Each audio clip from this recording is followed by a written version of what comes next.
I viewed myself as the weakest person on the planet Earth. My goal in life was to, in my mind, believe I'm the hardest man alive. Whatever you think you are, you have to make that dream a reality. But that's where the hard part is making that dream reality. That's where the hard work comes. That's where people know, how do you keep grinding every day? You have to make those insecurities, those fears. Like when I was 300 pounds, I didn't have any drive. I'm gonna go be a Navy SEAL. What kind of stupid shit is that, 300 pounds? There wasn't like a drive to go be a Navy SEAL. I was an insecure, lying kid, afraid.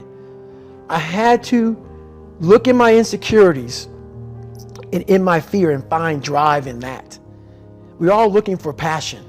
Passion's all around you. You have a whole fucking stack of it all around you. It's your insecurities, all that shit. You gotta dive deep in that shit. All of it, it's all in there. All the energy and fuel you need is right in yourself. It's all there. You got a lot of stuff to do to overcome. And you know, that's where I found it.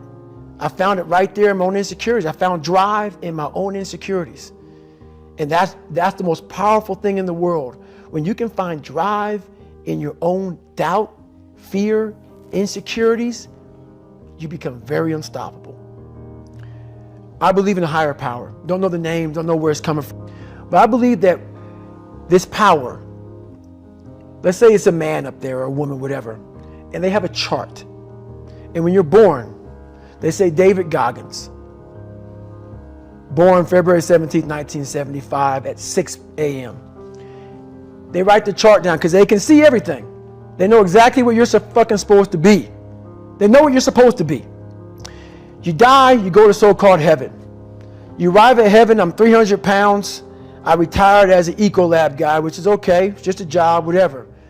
I go up there and God looks at me and he shows me my chart. And my chart on there says you were supposed to be a Navy SEAL. You're supposed to weigh 185 pounds. You're supposed to be one of the smartest people on the planet, this, all this. You see this. And now you're in heaven, you made it to heaven, but you're like, God, Doug, I was supposed to live that life. I was supposed to live that life. And then you find out that the reason why, because we all think that if we pray on it, if we do this, if we do that, whatever, if we don't work, we just, whatever, it's going to magically happen for us. No, I believe that when I'm all said and done with, my whole job is to outwork the chart. Whatever the fucking chart says about me, the all-knowing power up there, I want to get up there and say, him look at me and say, I know everything. I didn't fucking see this. I didn't fucking see this. I want to feel that. I want to get to the other end of this fucking world. I want to find more. All I can. And in that fucking sack of shit, you have to dive in that to find more. Because if you're not willing to go in there and face yourself, you're not gonna find anything. You're gonna live right here on surface, man, right here on surface. So if there is an ending to this world and there is somewhere to go and there's a judgment, you're gonna get there and you might see a chart. And that chart may tell you who the fuck you should have been. And now you get the rest of your life to think about that. Man, I could have lived a much better life if I just would have just suffered a little bit more. If I just would have went in that shit and realized I had so much more. But fear and the 40% and living here versus living here, being afraid, stopped me. So I'm a big guy in visualizing.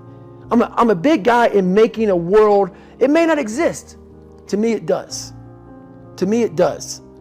And I'm overpowering myself every day. And you got to find tools to do that. That's the tool that I use. So that's what it's all about.